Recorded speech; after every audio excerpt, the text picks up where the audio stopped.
नमस्कार दोस्तों मैं विकास कुमार स्वागत करता हूं आपका आपके अपने YouTube चैनल टीकेडी कंप्यूटर स्टडी में।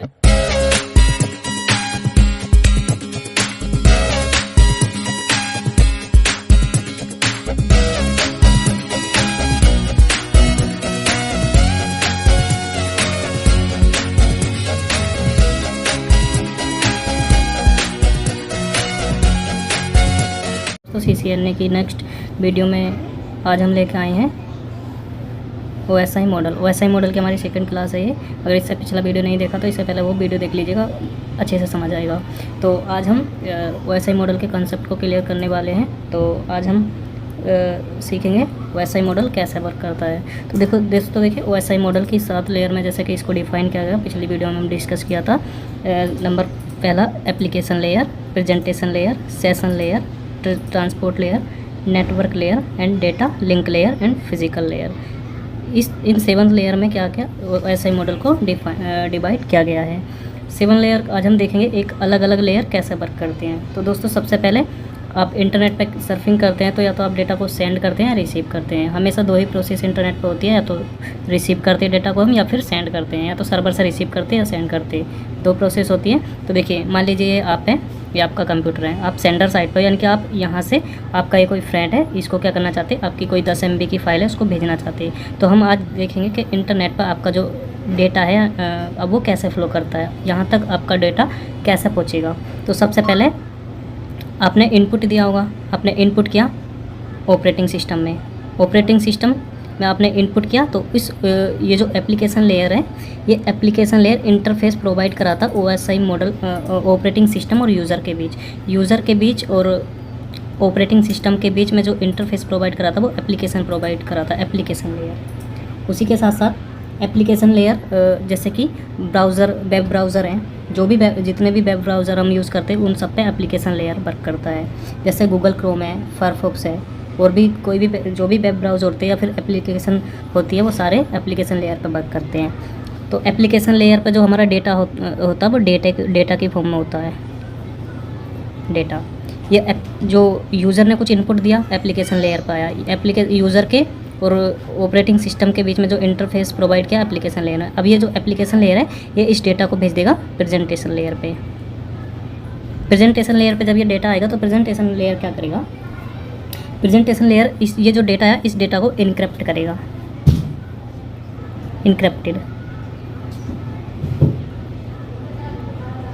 इनक्रिप्टेड सिक्योरिटी के लिए, डेटा को सिक्योर करने के लिए डेटा को इनक्रिप्ट करेगा। इसने जो डेटा इनक्रिप्ट किया है, जब इधर डेटा यहाँ पर पहुँचेगा नेक्स्ट दूसरी साइड प्रेजेंटेशन पे, तो इस इनक्रिप्टेड डेटा को डिकम्प्रेट करेगा। इसने अभी क्या किया, इनक्रिप्शन किया है, डिक्रिप्शन करेगा डेटा को। ये कंप्रेस भी करेगा स्पीड के लिए, जिससे अच्छी स्पीड आपको मिलेगी। ये कंप्रेस करेगा, ये डिकम्प्रेस करेगा। इधर जब रिसीवर साइड पर डेटा जाएगा तो डिकम्प्रेस होगा। अभी इसने क्या किया, डेटा को इनक्रिप्ट किया और डिकम्प्रेस किया। ये डिकम्प्रेस करेगा और HTTPS प्रोटोकॉल का यूज़ हम करते हैं, जिससे हमारा जो है डेटा वो सिक्योर होता है वेबसाइट। अब ये जो इसने ये यहाँ पर भी हमारा जो होता है डेटा के फॉर्म में ही हमारा जो डेटा होता डेटा के फॉर्म में होता। अब ये इस डेटा को आगे फॉरवर्ड कर देगा सेशन लेयर पे। दोस्तों सेशन लेयर का क्या काम होता है, सेशन लेयर का दोस्तों सेशन बनाने की जो रिस्पॉन्सिबिलिटी होती है वो सेशन लेयर की होती है। जैसे ही डेटा सेशन लेयर पे आगा वो end to end session establish करेगा, और यहाँ पर भी हमारा जो डेटा होता है वो डेटा की फॉर्म में ही होता है, डेटा की फॉर्म में। दोस्तों ये सेशन बनाएगा, जैसे आपने देखा होगा आप किसी भी ब्राउज़र पे वर्क करते हैं, आप किसी भी एक पार्टिकुलर टास्क पे वर्क कर रहे हैं, जैसे ही आप प्लस पे क्लिक करते हैं तो नई विंडो या नया इंटरफेस आपके सामने शो हो जाता है। मतलब वन टाइम में आप मल्टीपल काम कर सकते हैं, तो वो सेशन लेयर करता है। तो चलिए लैपटॉप की स्क्रीन पर चल के हम आपको दिखा देते हैं। तो दोस्तों जैसे कि सेशन लेयर पर हम डिस्कस कर रहे थे, तो देखिए सेशन लेयर कैसे सेशन बनाता। देखिए अभी हमारा एक सेशन है जो हमने YouTube लॉगिन किया हुआ है। नेक्स्ट एक अलग अदर सेशन हमारा बना है जिस पर हमने chat GPT। Next Facebook login किया। अगर हमें नया सेशन क्रिएट करना होगा तो हम यहाँ प्लस पे जाएंगे, क्लिक करेंगे और यहाँ पे कुछ भी सर्च करेंगे, मान लीजिए इंस्टा। तो ये देखिए ये जो नए सेशन बन रहे हैं ना, ये सेशन लेयर की ही रिस्पॉन्सिबिलिटी होती है। सेशन लेयर का करता, सेशन लेयर नए सेशन बनाता, वन टाइम में आप मल्टीपल टास्क कर सकते हैं, तो ये सेशन लेयर की रिस्पॉन्सिबिलिटी होती है। तो अभी हमने सेशन लेयर पर डिस्कशन किया। तो सेशन लेयर का नए नए सेशन बनाने का जो हम वन टाइम में मल्टीपल टास्क पे काम करते हैं तो वो सेशन लेयर की रिस्पॉन्सिबिलिटी होती है। दोस्तों ये जो ऊपर के 3 लेयर हैं, एप्लीकेशन लेयर, प्रेजेंटेशन लेयर और सेशन लेयर, ये तीनों ही अपर लेयर बोलते हैं जिनको, या इनको अपर लेयर बोलते हैं, या सॉफ्टवेयर लेयर भी बोलते हैं जिनको, सॉफ्टवेयर लेयर। नेक्स्ट जो नीचे के 3 लेयर हैं इनको हार्डवेयर लेयर भी बोलते हैं या लोएस्ट लेयर बोलते हैं, हार्डवेयर लेयर। दोस्तों जो ट्रांसपोर्ट लेयर है इसको हार्ट लेयर बोलते हैं, हार्ट लेयर। देखिए ट्रांसपोर्ट लेयर की क्या रिस्पॉन्सिबिलिटी होती है, जो सेशन लेयर के पास जो डेटा है इस डेटा को ये आगे फॉरवर्ड कर देता ट्रांसपोर्ट लेयर के पास। दोस्तों ट्रांसपोर्ट लेयर के पास ये डेटा को ट्रांसमिट कर देता। डेटा का ट्रांसपोर्ट लेयर का करता है डेटा कम्युनिकेशन। डेटा कम्युनिकेशन का काम ट्रांसपोर्ट लेयर ही करता है। डेटा कम्युनिकेशन का यूज़ जो करता पे काम करता ट्रांसपोर्ट लेयर। दोस्तों ये ट्रांसपोर्ट लेयर पे टीसीपी और यूडीपी प्रोटोकॉल वर्क करते हैं। देखिए टीसीपी 3 वे हैंडशेकिंग पे जो वर्क करते हैं, तो देखिए ट्रांसपोर्ट लेयर रेस्पॉन्सिबल होता है कंप्लीट डेटा ट्रांसफ़र के लिए। डिपेंड करता है कि आप टीसीपी की सर्विस यूज़ कर रहे हैं या फिर यूडीपी की। तो देखिए उसको देख लेते हैं। अगर आप देखिए मान लीजिए आप यहाँ पर हैं और इधर दूसरा कोई यूज़र है। फर्स्ट टाइम जब ट्रांसपोर्ट लेयर क्या करेगा, एक्नॉलेजमेंट देगा कि भाई हमारे पास 15 MB का डेटा है और आपके पास हम डेटा भेज रहे हैं, आए तो हमें बताना। तो इधर से रिप्लाई करेगा ठीक है बॉस आप भेज दो, हम तैयार हैं। इसका रिप्लाई आने के बाद ये डेटा को ट्रांसमिट करेगा, ठीक है हमने डेटा भेज दिया।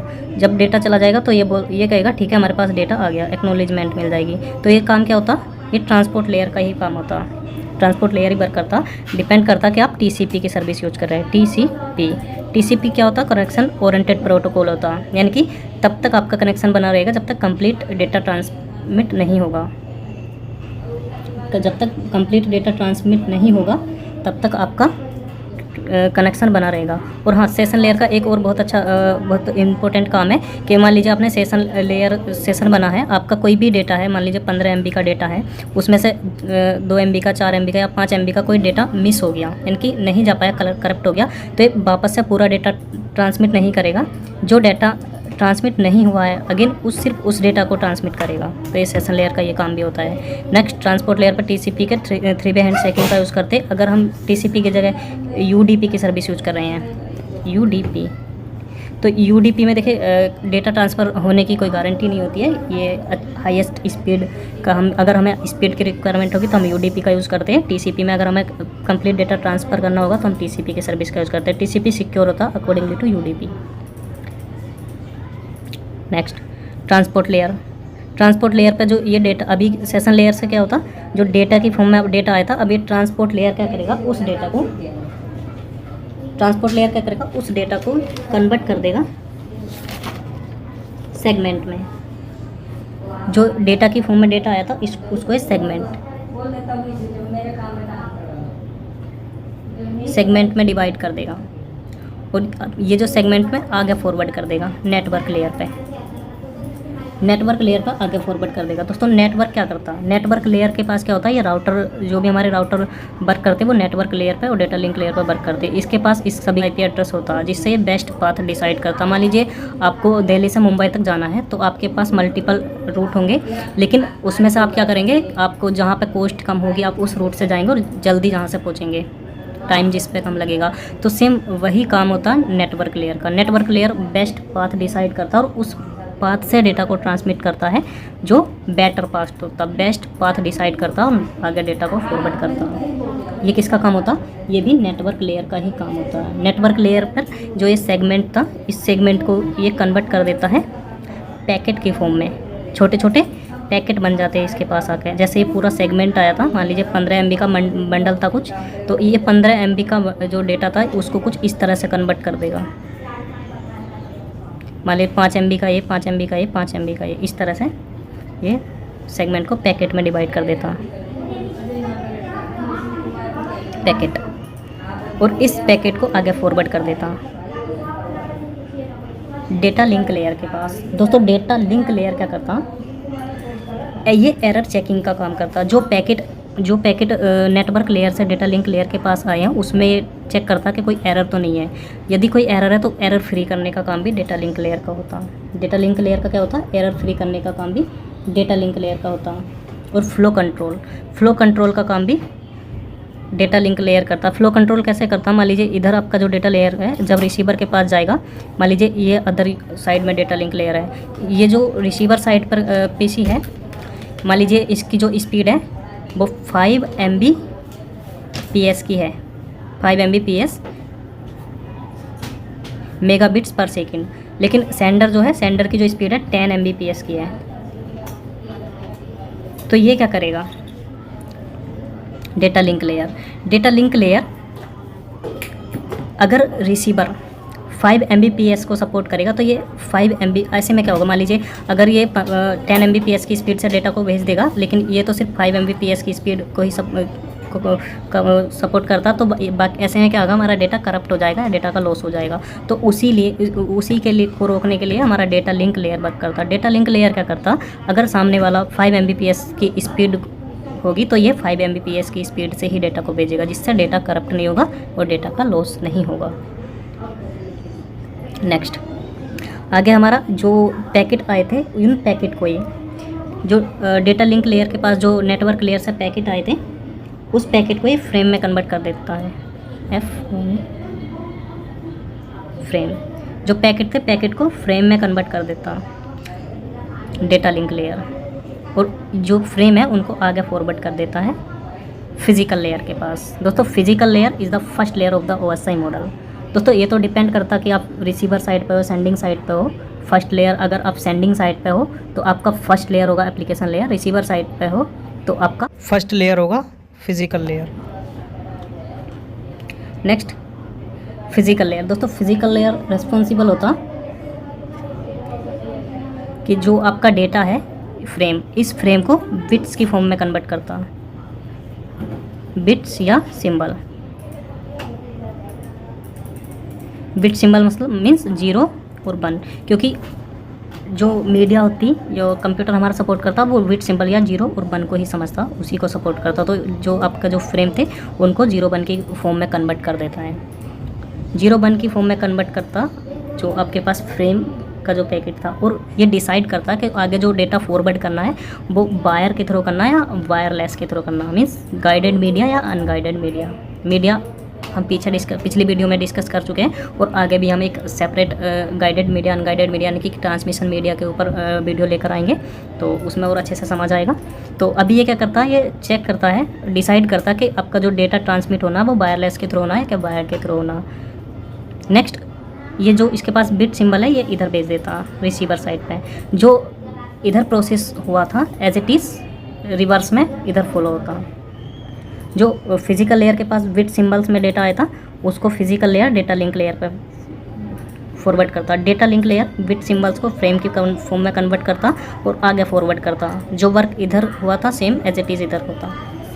Next data link layer network के पास भेजता, नेटवर्क लेयर फ्रेम को पैकेट की फॉर्म में कन्वर्ट करता, पैकेट के लिए फॉर्म में कन्वर्ट करता और आगे ट्रांसमिट करता ट्रांसपोर्ट लेयर पे।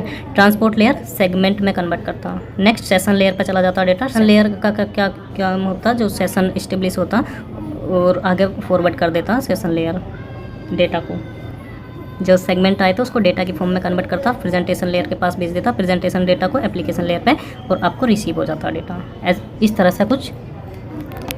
से वर्क करता OSI मॉडल। OSI मॉडल कुछ इस तरह से वर्क करता है। और अभी आज के वीडियो में हमारा ये बेसिक था, सिर्फ कॉन्सेप्ट हमने क्लियर किया कि OSI मॉडल किस तरह से वर्क करता, तो अच्छे से आपको समझ आया होगा।